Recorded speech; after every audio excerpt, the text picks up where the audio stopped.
The sky burned orange and red as another bomb fell on the city of Prime. Ambassador pressed her thin body against the wall of the underground shelter and listened to the screams above. Her wings, delicate and transparent like glass, trembled against her back. She had not flown in 3 weeks. None of them had. The ships filled the sky, and anything that moved in the air was destroyed. "How many did we lose today?" High Counselor asked. His voice was tired.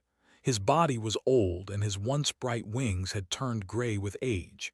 He sat on a stone chair in the middle of the shelter, surrounded by maps and reports that no longer mattered. 12,000 in the Eastern District, answered. The targeted the food storage buildings. Closed his large, compound eyes. They were not fighters. They had evolved on a world with low gravity and gentle weather. Their bodies were light and fragile. Their greatest achievement was not weapons or war, but art and music and poetry. For 10,000 years they had lived in peace. Then the came. The Dominion was an empire that spread across 200 star systems. They did not want land or resources. They wanted bodies. They harvested other species for biological materials. They took bones for construction. They took organs for medicine. They took flesh for food. To they were not people. They were products. "We cannot survive another month," said. "Our shields are failing. Our population centers are destroyed. We have no army, no weapons, no hope." Walked to the window and looked at the fires in the distance. She remembered when those streets were filled with music and laughter. Now they were filled with ash and bodies. "There is one option," she said quietly. Looked at her, "No. We have no choice." "The beacon is forbidden," said. "The Galactic Assembly banned its use. If we activate it, we break galactic law." "If we do not activate it, we die," replied. "All of us, every on this planet, our children, our elders, our entire civilization." The beacon was ancient. It had been left on Prime thousands of years ago by a species called the Architects. No one knew who the Architects were or where they went. They had disappeared long before the developed space travel, but they left behind technology, including the beacon. The beacon was designed for one purpose, to call for help. It sent a signal through subspace that could reach any corner of the galaxy. Any species with faster-than-light travel would hear it. The signal was simple and universal. It said, "We need help. Please come." The Galactic Assembly had banned the beacon because it was dangerous. It did not choose who received the signal. It called everyone. And in a galaxy full of predators and conquerors, calling for help could bring worse things than the problem it was meant to solve. "What if we summon something worse than the?" asked. Turned to face him. What could be worse than extinction? Had no answer. Above them another explosion shook the ground. Dust fell from the ceiling. Somewhere a child was crying. "Activate the beacon," said. Moved quickly. The beacon was stored in the deepest part of the shelter, behind doors that had not been opened in centuries. She entered the codes that had been passed down from generation to generation. The doors opened. The beacon was a sphere of black metal, about the size of a head. It floated in the center of the room, held in place by energy that still worked after thousands of years. Symbols covered its surface, written in a language no living species could read. Reached out and touched it. The beacon hummed. The symbols began to glow, first blue, then white, then a color that had no name for. The glow spread outward, passing through the walls, through the ground, through the planet itself. It moved faster than light, faster than thought, spreading across the galaxy like a wave. In the Galactic Assembly headquarters, alarms began to sound. Sensors detected the signal. Officials ran to their stations. "They have activated an Architect beacon," someone shouted. "They are calling for aid." The assembly speaker, a large creature named, watched the signal spread across the star map. His face was troubled. "Who will answer?" an aide asked. "Anyone," said. "Everyone, that is the problem." The signal reached the borders of known space. It passed through the territories of 100 different species. Most of them ignored it. They had their own problems. They did not want to fight the. But the signal did not stop at the borders of known space. It kept going deeper into the galaxy, into regions that were marked on every map with the same warning. Quarantine zone. Do not enter. Do not approach. Do not contact. Quarantine Zone Omega 7. 300 years ago, the Galactic Assembly had discovered a new species on a small planet called Earth. The species called themselves humans. At first, the Assembly was curious. Humans were intelligent and social and creative. They seemed like they would make good members of the galactic community. Then the Assembly learned more. Humans came from a world that the Assembly classified as a death world. Earth had extreme temperatures, violent weather, deadly predators, toxic plants, and a gravity that would crush most galactic species. The humans had not just survived on this world. They had thrived. They had fought their way to the top of their food chain by being smarter, stronger, and more stubborn than everything else on their planet. And they were aggressive. Humans had spent most of their history fighting each other. They had developed weapons that could destroy cities, poisons that could kill millions, and strategies that could break any enemy. They were not evil. They were simply survivors, and survivors from a death world were dangerous. The Assembly made a decision. Humans were too unpredictable, too violent, too powerful. They quarantined Earth and the surrounding systems. No contact was allowed. Humans were contained. Until now. The beacon signal reached Quarantine Zone Omega 7. It passed through the warning satellites. It reached the human colonies. It reached the human fleet. Admiral Du was sitting in his office on the flagship Indomitable when the signal came. He was a man of 50 years, with gray hair and a face lined with experience. He had spent his entire career waiting for this moment. Admiral, his communications officer, reported, "We have received a distress signal. Origin point. They are under attack by the Dominion. They are requesting aid." Stood up and walked to the window. Outside, he could see the rest of the Third Fleet floating in formation. 47 ships built for war, trained for battle, waiting for a purpose. "How long have we been quarantined?" asked. 312 years, sir." Nodded. 300 years of being told they were too dangerous. 300 years of being locked away like monsters.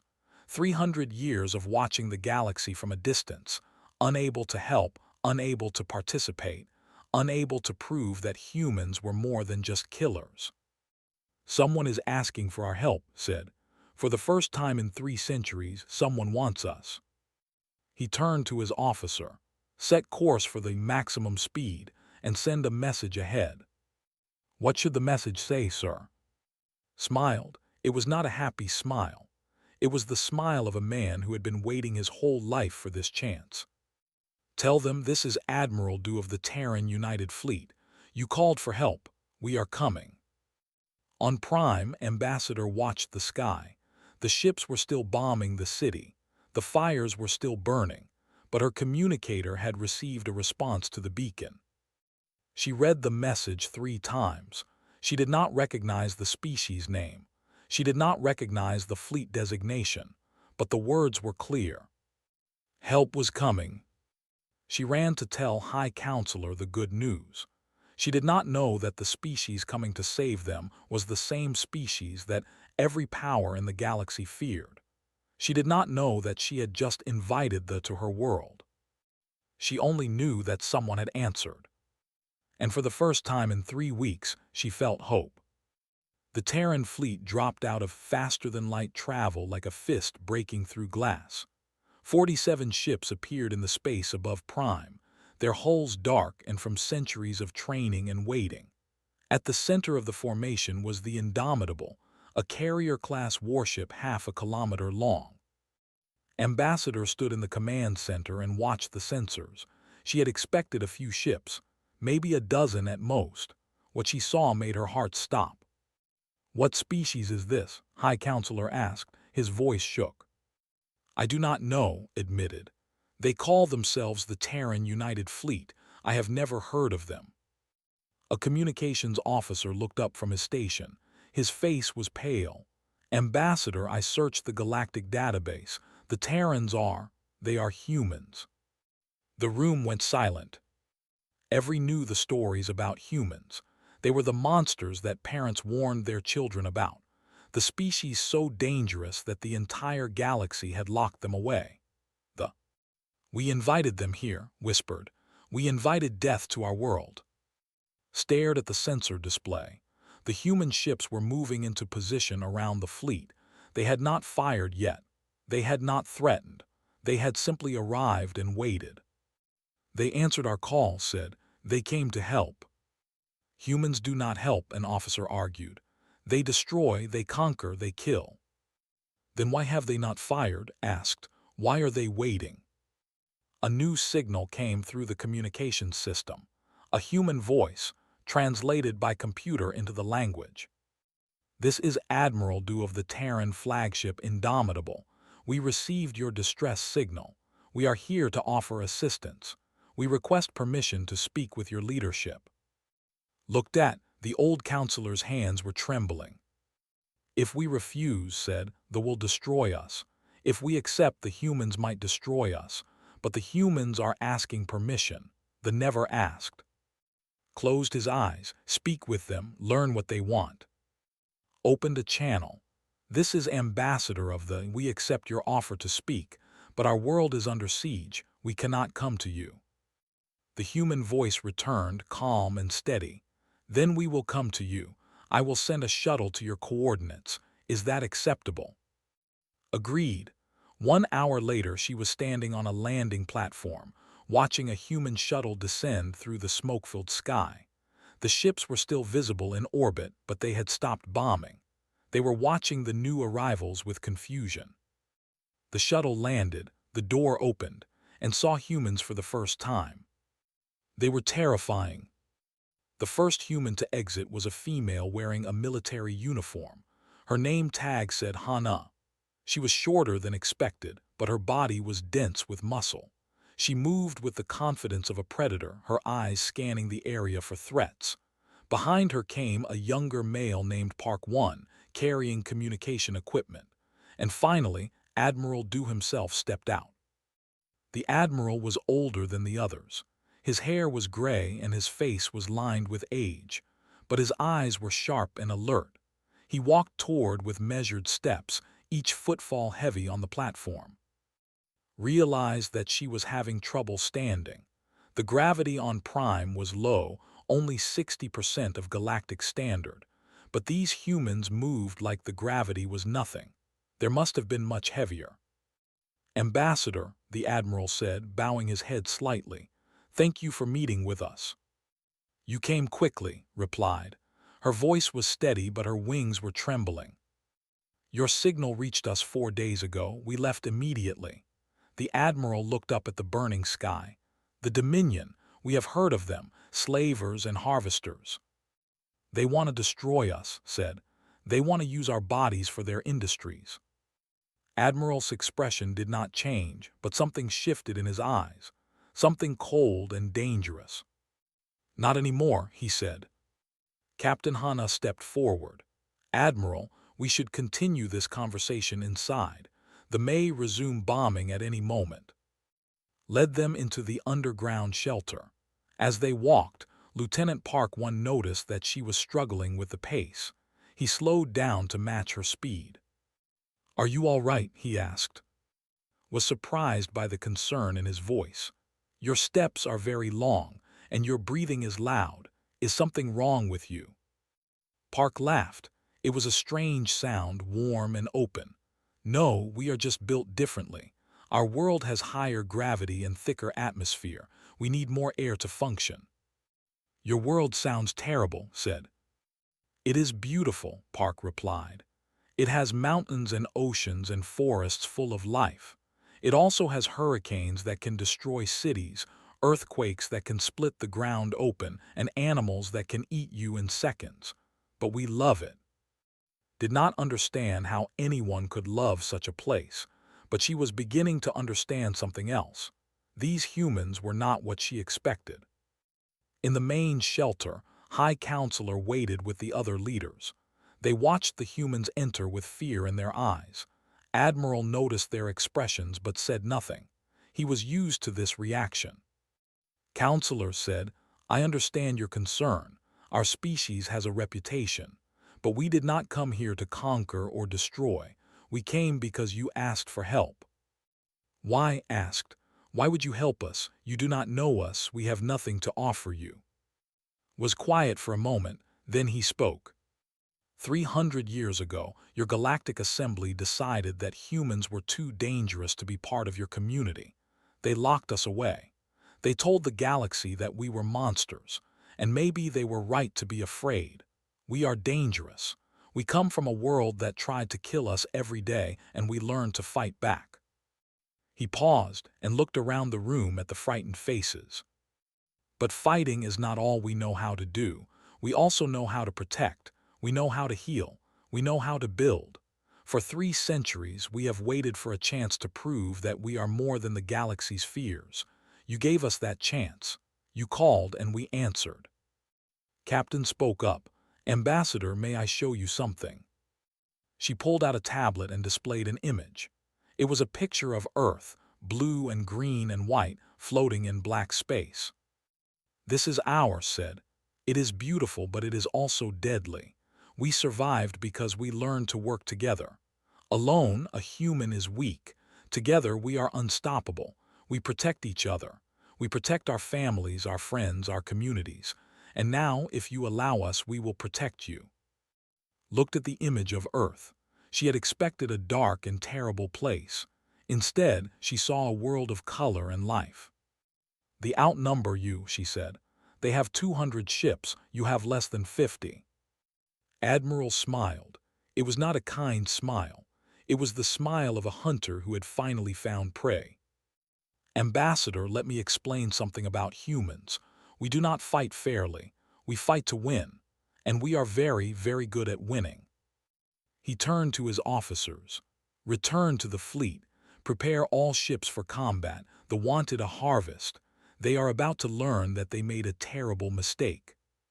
As the humans left, watched them go. She still did not fully trust them. But she had seen something in the Admiral's eyes when he spoke about protection. It was not greed or hunger for power. It was something else.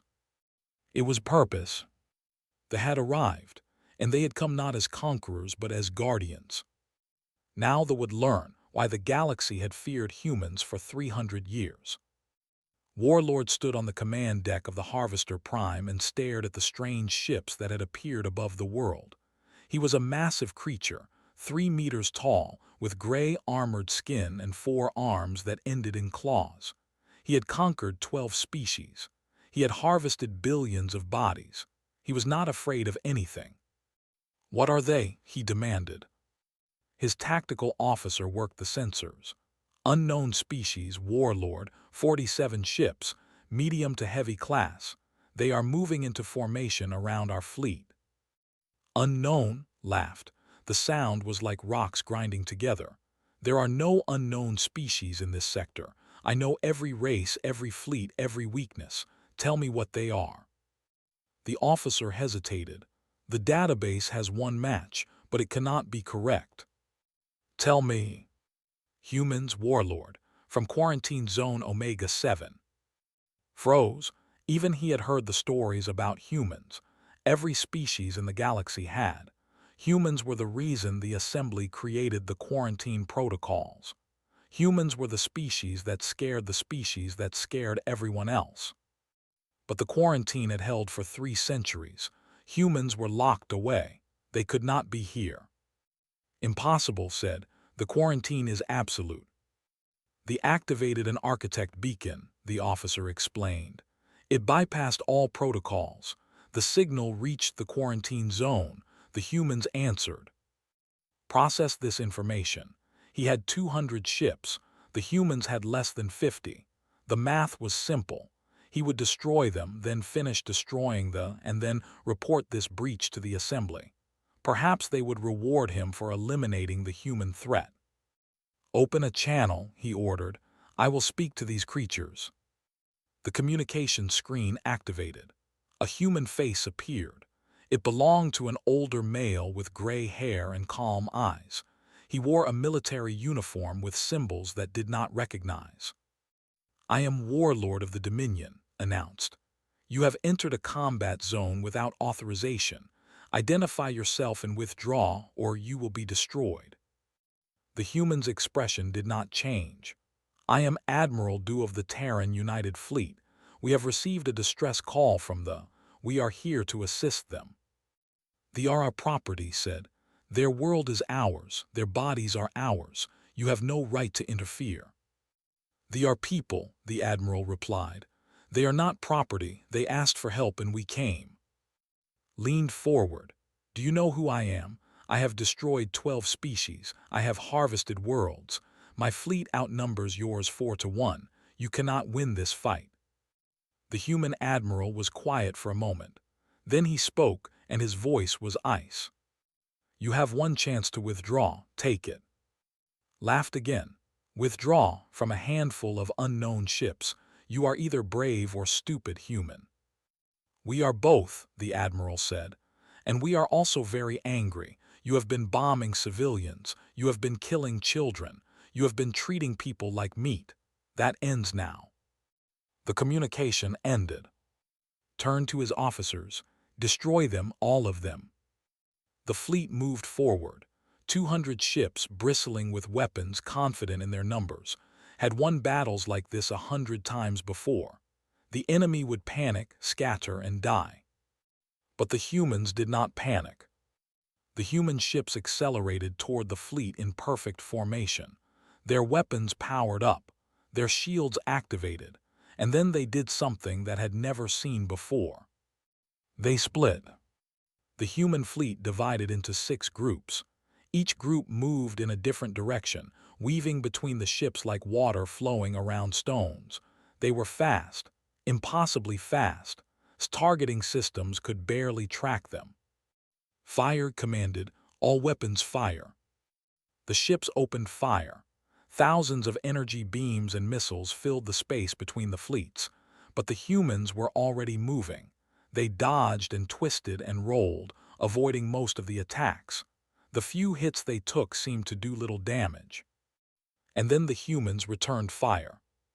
Captain Hana stood on the bridge of her destroyer, the Relentless, watching the battle unfold.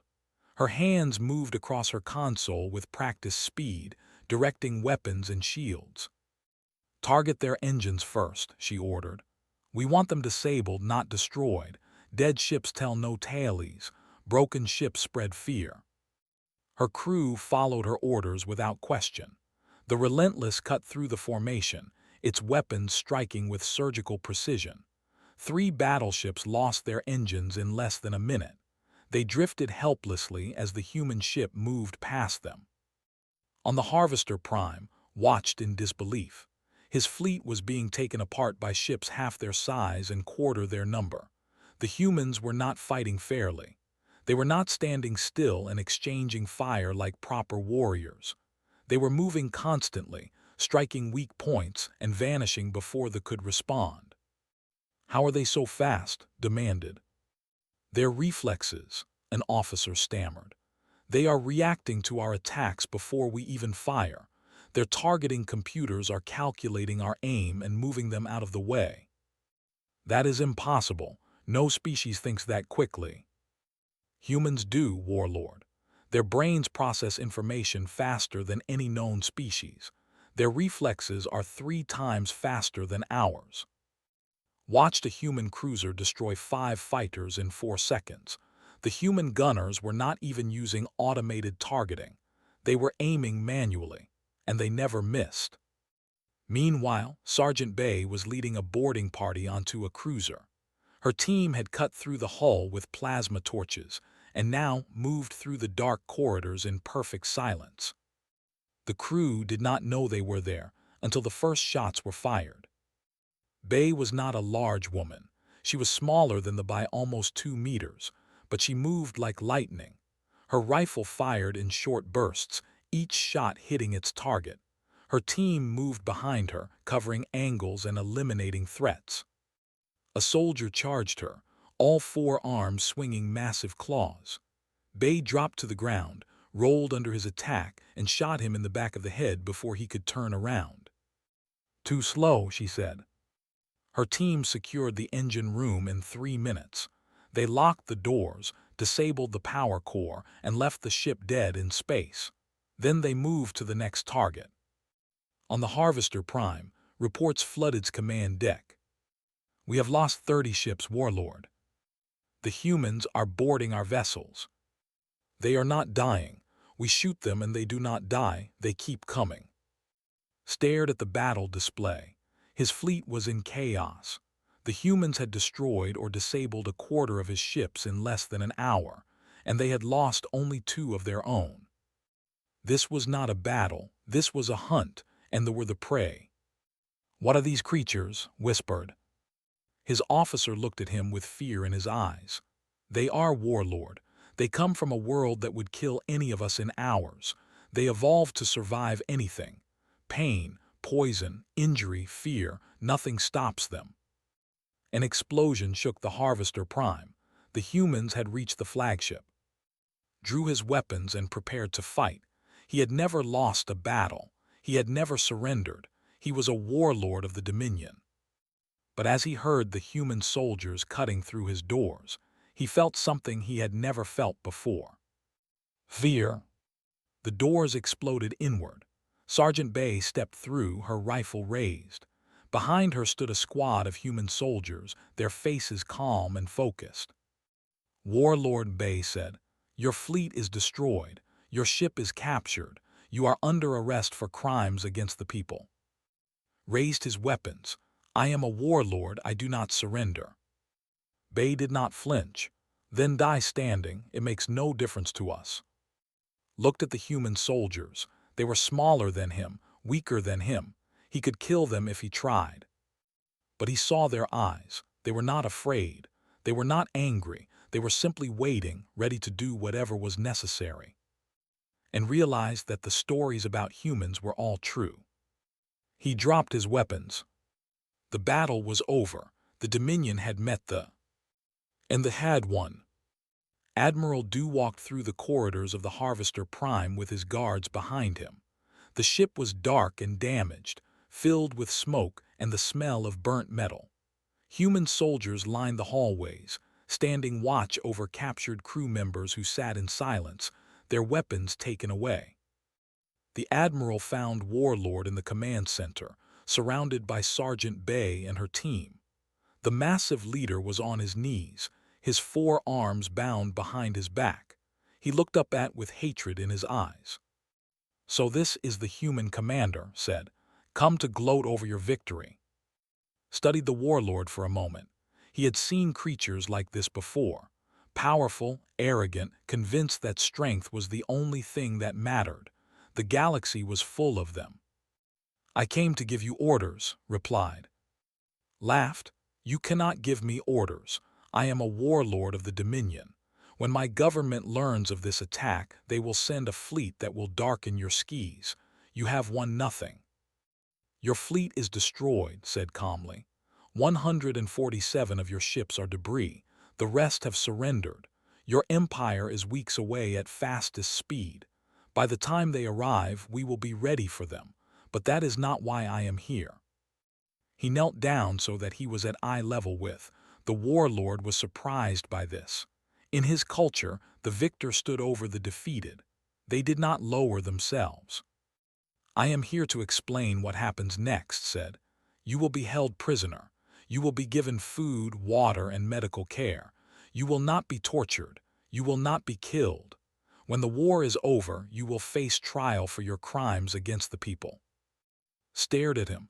"Trial? What trial? I am your enemy. In war, enemies are killed. That is the way." "That is your way," said. "It is not ours." He stood and turned to Sergeant Bay. "Take him to the holding cells. Make sure he is treated according to regulations." "Yes, Admiral," Bay replied. She pulled to his feet and led him away.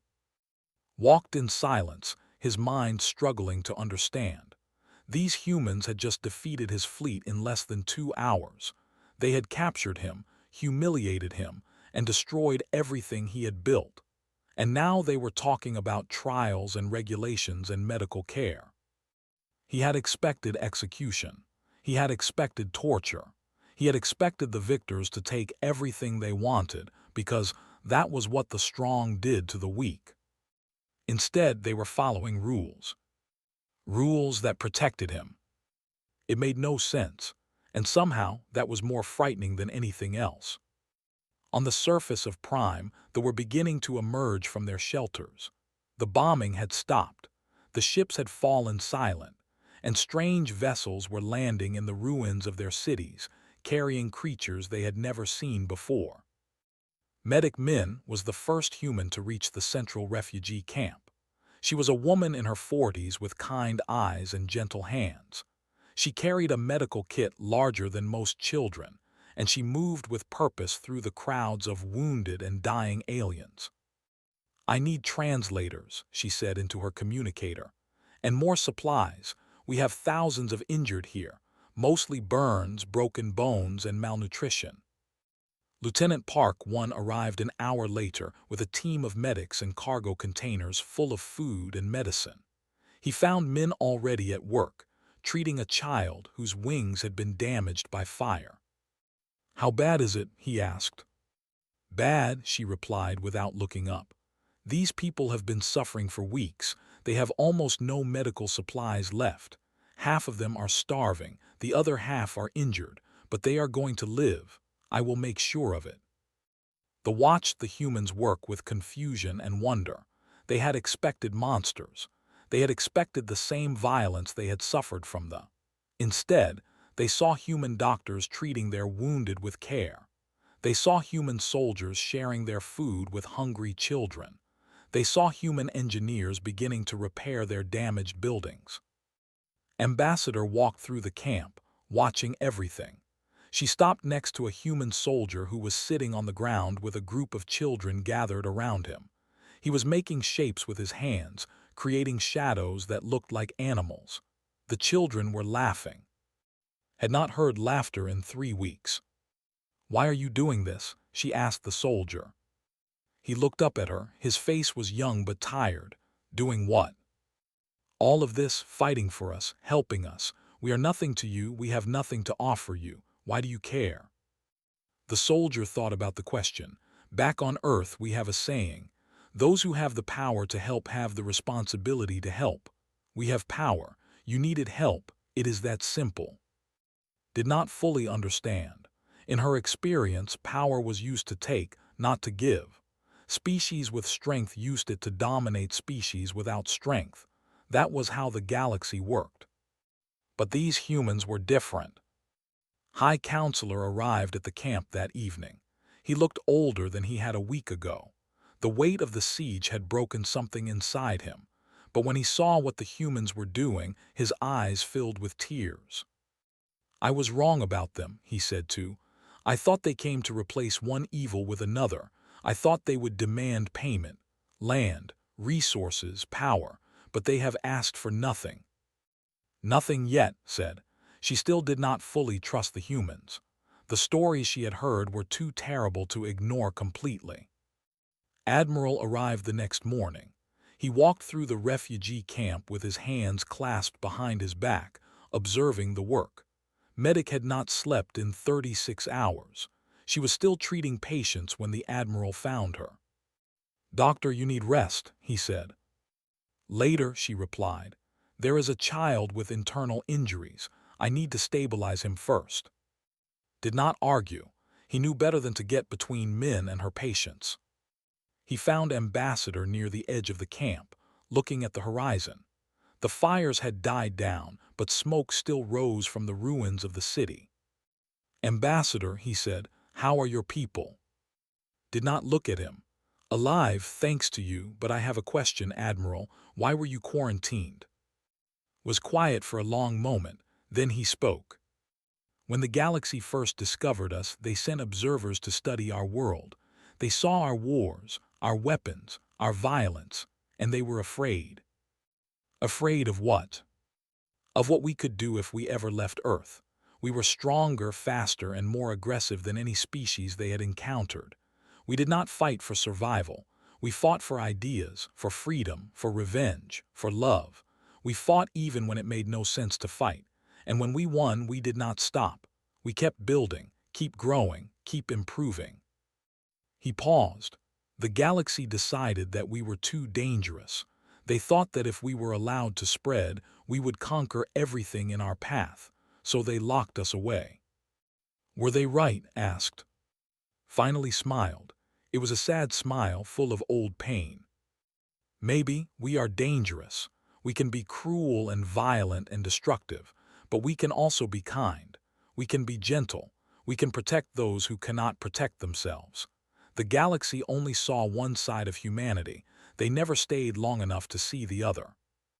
He turned to face her. Every species that met us saw what we could do in war. None of them stayed long enough to see what we do after. We do not just destroy, we rebuild, we heal, we protect. That is what makes us human. Looked at the camp, at the human doctors saving lives, at the human soldiers playing with children, at the human engineers building shelters. Perhaps, she said slowly, the galaxy was wrong about you. Perhaps, agreed. But now we have a chance to prove it. Your beacon broke the quarantine. The galaxy will know that humans are free, and they will watch what we do next very carefully. What will you do? Exactly what we are doing now. We will help. We will protect. We will show the galaxy who we really are. And when they see, maybe they will understand that they are not monsters. He looked up at the sky, where human ships patrolled in silent watch. We are guardians. We just needed someone to give us the chance to prove it. Across the galaxy, news of the battle was spreading. The Galactic Assembly was convening emergency sessions. Other species were watching and waiting to see what would happen next. The quarantine was broken. Humanity was free. And everything was about to change.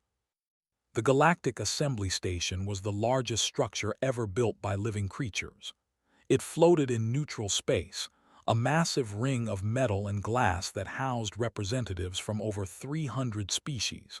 For 10,000 years, it had been the center of galactic civilization, and today it was in chaos. Assembly Speaker stood at the center of the great chamber, trying to maintain order. He was ancient, even by the standards of his long-lived species, and he had seen many crises in his time, but nothing like this. The humans have broken the quarantine, a representative shouted. They have attacked our fleet without provocation. They have committed an act of war. Your fleet was bombing civilians, a representative replied. Your ships were murdering our children. The humans came to save us. The chamber erupted in argument. Species that had not spoken in centuries were suddenly taking sides. Some demanded that the humans be destroyed immediately. Others argued that the quarantine was unjust and should be lifted. Still others simply wanted to know what would happen next. Raised his arms for silence. Slowly the chamber quieted. We will hear testimony, he announced. Ambassador of the has requested to speak. The crowd parted as Ambassador walked to the center of the chamber. She looked small and fragile, surrounded by so many larger species, but her voice was strong. 3 weeks ago my world was dying, she began. The Dominion had surrounded our planet. They were bombing our cities. They were killing our people. They wanted to harvest our bodies for their industries. We had no weapons, no fleet, no hope. She paused and looked around the chamber. We activated an ancient beacon. We called for help, and someone answered. Murmurs spread through the crowd. Yes, the humans answered. The species you locked away for 300 years. The monsters of your nightmares. They came to our world, and do you know what they did? She waited for silence. They saved us. The chamber was quiet now. Every eye was on the small ambassador. They fought the fleet, 47 ships against 200, and they won. Not because they were lucky and not because they were weak. They won because humans are everything you feared they would be. Strong, fast, dangerous, relentless. She took a breath. But that is not why I am here. I am here because of what happened after the battle. The humans landed on our world. They brought doctors who treated our wounded. They brought food for our starving. They brought engineers who rebuilt our shelters. They asked for nothing in return. No land, no resources, no power. They helped us because we needed help. That is all. She turned to face the representative directly. Your warlord is alive. He is a prisoner, but he has not been tortured. He has not been executed. He will face trial for his crimes. The humans follow rules even in war. They show mercy even to their enemies. The representative had no response. You quarantined the humans because you feared what they could do, continued. You saw their strength and assumed they would use it to conquer, but you never stayed long enough to see what else they could do. They are dangerous, yes, but they are also kind. They are violent, yes, but they are also gentle. They are, yes, but they choose who they kill. And more importantly, they choose who they save. She turned back to speaker. The people request that the quarantine be lifted. We request that humanity be given provisional membership in the Galactic Assembly. We request that they be given the chance to prove who they really are. The chamber exploded in debate. Some species supported the request. Others opposed it violently. The argument continued for hours. Finally, speaker called for a vote. The results were close. 162 species voted to lift the quarantine. 141 voted to maintain it. The quarantine was lifted. Raised his arms for silence one last time. The vote is recorded. The quarantine on humanity is lifted. They are granted provisional membership in the Galactic Assembly, subject to review. We will now hear from the human representative. A holographic display activated in the center of the chamber. Admiral Du appeared, transmitted from his ship still orbiting Prime. He wore his dress uniform and his face was calm and serious. Members of the Galactic Assembly, he said, I am Admiral Du of the Terran United Fleet. I speak today on behalf of the human species. The chamber was silent. For 300 years we have been locked away, quarantined, contained like a disease. You feared us and perhaps you were right to fear. We are dangerous. We come from a world that tried to kill us every day and we learned to fight back. We are aggressive. We are territorial. We are capable of great destruction. He paused. But we are also capable of great love, great sacrifice, great kindness. We protect our families with our lives. We help strangers who cannot help themselves. We build communities and civilizations and dreams. We are not perfect. We have made terrible mistakes in our history, but we have also done wonderful things. You quarantined us because you only saw one side of humanity. You saw the warrior, the killer. But there is another side, the healer, the builder, the guardian. We did not come to Prime to conquer. We came to help. And we will continue to help anyone who asks for as long as we are able. He looked directly at the camera, and it felt like he was looking at every species in the chamber individually. We never wanted to be feared.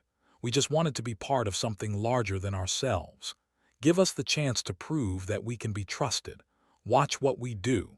Judge us by our actions, not by your fears. And maybe, in time, you will see that they are not the monsters you thought we were. The transmission ended. The Galactic Assembly adjourned. The vote was final. Humanity was free. 1 month later, Captain Hana stood on the surface of Prime. The city was being rebuilt. Human engineers worked alongside workers, constructing new buildings from the ruins of the old. The sky was clear for the first time in weeks, and ships from a dozen species were arriving with supplies and volunteers. Watched the activity with quiet satisfaction. They had done good work here. They had saved a people. They had broken a quarantine. They had changed the galaxy. A small child ran past her, chasing a ball. The child stopped, looked at, and then ran over with something in her hands. It was a flower, blue and delicate, one of the first to bloom since the bombing stopped. The child held the flower up too, knelt down and accepted it carefully. "Thank you," she said. The child smiled and ran away to play with her friends. Human and children playing together, laughing together, building together. Stood and looked at the flower. It was small and fragile, easily destroyed, but it had survived the fire and the ash and the death. It had bloomed despite everything. Just like humanity. Across the galaxy, other species were watching. They had seen the battle. They had heard the speeches. They had witnessed humans fighting and healing and building, and slowly, carefully, they were beginning to send out their own signals. Distress calls from worlds under attack, requests for help from species facing extinction, pleas for assistance from civilizations in crisis. They were no longer afraid to ask for help, because now they knew humanity answers. Admiral Du received the first new distress call 3 days later. A species called the under attack by pirates in a distant sector. They had no fleet, no weapons, no hope. They had heard about what humans did for the, and they were asking if humans would do the same for them. Looked at the message for a long moment, then he gave the order. Set course for space, maximum speed. His officers moved to obey. The fleet began to turn.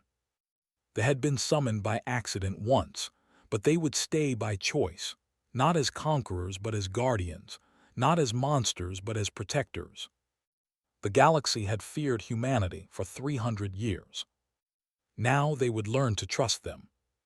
And humanity would spend the rest of time proving that trust was deserved.